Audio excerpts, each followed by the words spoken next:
ಸಂದರ್ಭದಲ್ಲಿ ಅದರ ಎಕ್ಸ್ಪೀರಿಯನ್ಸ್ ನನಗೂ ಆಗಿದೆ. ಏನೇನಾಗಿತ್ತು ಎಂದೂ ಸಹ ನಾನು ಕೇಂದ್ರ ಸರ್ಕಾರ ದೂಷಣೆ ಮಾಡಲಿಲ್ಲ. ರೈತರು ಸಾಲ ಮನ್ನಾ ಮಾಡೋದು ಕೇಂದ್ರ ಸರ್ಕಾರ ದೂಷಣೆ ಮಾಡೋದ್ನ, ರಾಷ್ಟ್ರೀಕೃತ ಬ್ಯಾಂಕಿನ ಸಾಲ ಮನ್ನಾ ಮಾಡಿದ್ದಕ್ಕೆ ನರೇಂದ್ರ ಮೋದಿ ಅವರು ಕೊಡ್ಲಿ ಅಂತ ಅಲ್ಲೋಗಿ ಅರ್ಜಿ ಕೊಟ್ನ. ನಾವು ನಡೆಸಿದೀವಿ ಸರ್ಕಾರನ.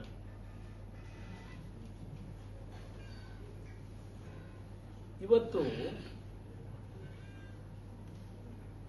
ಅಮೆರಿಕ, ಇಸ್ರೇಲು ಮತ್ತು ಇರಾನ್ ಮೇಲೆ ಯುದ್ಧ ನಡೀತಾ ಇದೆ.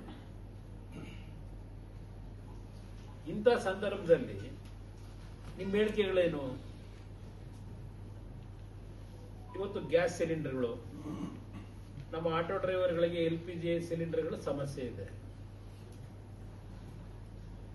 ವಿಶೇಷವಾಗಿ ಆಟೋ ಡ್ರೈವರ್ಗಳ ಕಷ್ಟ ಸಂಕಷ್ಟ ನೋಡ್ತಾ ಇದ್ದೇನೆ.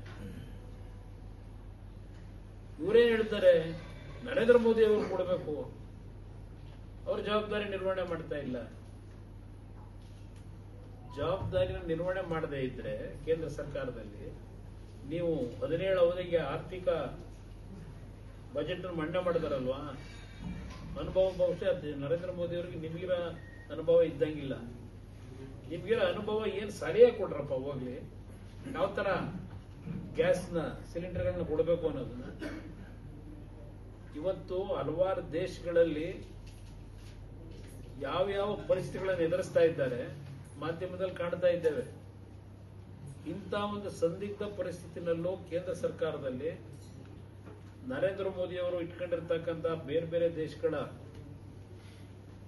ಜೊತೆಯ ಒಂದು ಸಂಬಂಧಗಳು, ಅದರ ಹಿನ್ನೆಲೆಯಲ್ಲಿ ಇವತ್ತು ಸುಮಾರು 40 ದೇಶಕ್ಕೂ ಹೆಚ್ಚು ದೇಶಗಳಿಂದ ಅಲ್ಲಿ ನಮಗೆ ದೊರಕತಕ್ಕಂಥ ವಸ್ತುಗಳನ್ನು ಖರೀದಿ ತರತಕ್ಕಂಥದ್ರಲ್ಲಿ ಪ್ರತಿನಿತ್ಯ ಪ್ರತಿ ಕ್ಷಣ ಅವರು ಶ್ರಮ ಪಡ್ತಾ ಇದ್ದಾರೆ.